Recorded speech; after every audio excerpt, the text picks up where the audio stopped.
Assalamualaikum warahmatullahi wabarakatuh. Di sini kami akan memaparkan eh, tentang pembuatan aplikasi animasi 2D beserta 3D yang beranggotakan Restu Agung Hardewibowo dengan NPM 207006 069. Lalu ada Chandra Nugraha, saya sendiri dengan NPM 207006 089. Lalu ada Rijal Fahmi Febri dengan NPM 2070706032. Eh,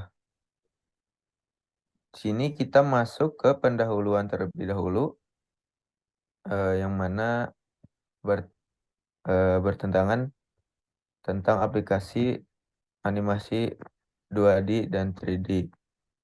Animasi 2D dan 3D adalah proses menciptakan pergerakan dan ilusi visual dalam bentuk gambar bergerak atau objek tiga dimensi dalam pengembangan animasi dua dimensi. Pengembangan menggunakan teknik tradisional seperti frame by frame atau twinning untuk mengatur perubahan posisi, ukuran, atau properti lain dari objek dalam setiap frame.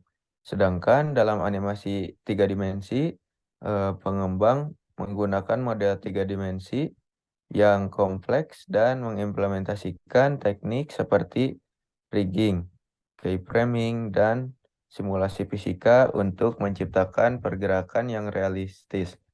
Animasi dua dimensi dan tiga dimensi digunakan dalam berbagai aplikasi seperti film animasi, permainan komputer, efek visual, dan simulasi interaktif untuk memberikan pengalaman visual yang menarik dan mengkomunikasikan ide secara efektif kepada audiens. Selanjutnya, saya akan eh, memberikan library yang digunakan eh, yang akan dibacakan oleh Rijal Fahmi Febri. Kepadanya dipersilahkan. Baik, terima kasih moderator atas waktunya. Baik, di sini saya akan menjelaskan tentang library yang digunakan. Nah, yang pertama ada PyOpenGL.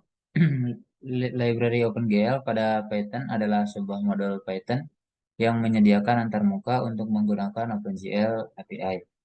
Modul ini memungkinkan pengembang Python untuk membuat aplikasi grafis dua dimensi dan tiga dimensi menggunakan kemampuan OpenGL. Nah, model di OpenGL ini memudahkan pengembang dalam memanipulasi grafik dua dimensi dan tiga dimensi secara langsung melalui bahasa pemrograman Python yang mudah dipahami dan mudah digunakan. Pengembang dapat membuat dan mengatur objek-objek grafis, menerapkan efek visual, mengolah tekstur, dan mengendalikan proses rendering secara detail. Lalu ada PyGame. PyGame adalah sebuah library Python yang dirancang khusus untuk pengembangan game dan aplikasi multimedia. Dibangun di atas library SDL, Simple Direct Media Layer. PyGame menyediakan berbagai fungsi dan alat yang diperlukan untuk membuat game yang interaktif dan menarik. PyGame menyediakan antarmuka yang relatif mudah digunakan untuk menggambar grafik dua dimensi, memainkan suara, dan mengolah input pengguna. Dengan PyGame, pengembang dapat membuat sprite, menggambar untuk geometris, memanipulasi gambar, dan menerapkan efek visual pada layar. Nah, mungkin sekian dari saya serahkan ke moderator. Baik, terima kasih kepada Saudara Rijal.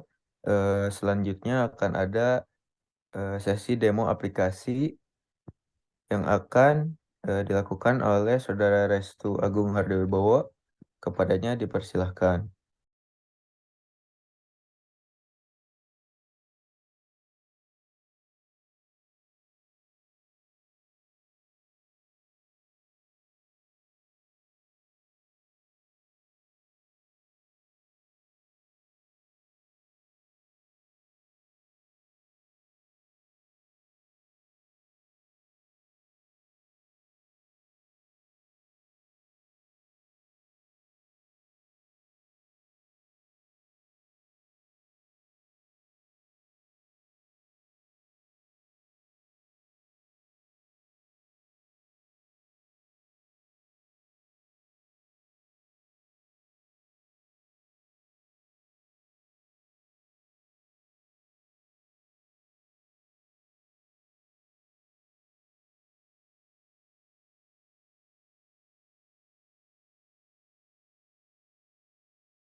Eh, Terima kasih Saudara Restu yang telah memaparkan demonya.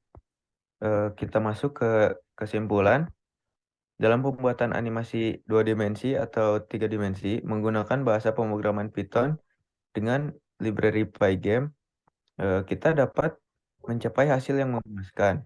Pygame menyediakan beragam fitur dan fungsi yang memungkinkan pengembang untuk membuat animasi yang menarik dan interaktif.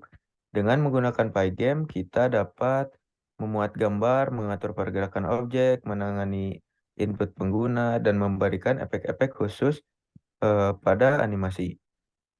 Python sebagai bahasa pemrograman yang mudah dipelajari dan dipahami dengan adanya Pygame sebagai library grafis memungkinkan pengembang untuk menciptakan animasi dua dimensi dan tiga dimensi dengan kode yang relatif sederhana. Namun, perlu diingat bahwa Pygame terutama dioptimalkan untuk pembuatan animasi dua dimensi. Sehingga jika Anda ingin membuat animasi tiga dimensi yang lebih kompleks, mungkin perlu mempertimbangkan penggunaan library atau kerangka kerja lain yang khusus untuk pengembangan grafika tiga dimensi. Dalam kesimpulannya, penggunaan bahasa pemrograman Python dengan library Pygame dapat menjadi pilihan yang baik untuk membuat animasi dua dimensi yang menarik dan memvisualisasikan konsep atau ide yang mudah. Mungkin cukup sekian dari kelompok kami. Mohon maaf apabila ada salah-salah kata. Wabillahi taufiq wal hidayah. Wassalamualaikum warahmatullahi wabarakatuh.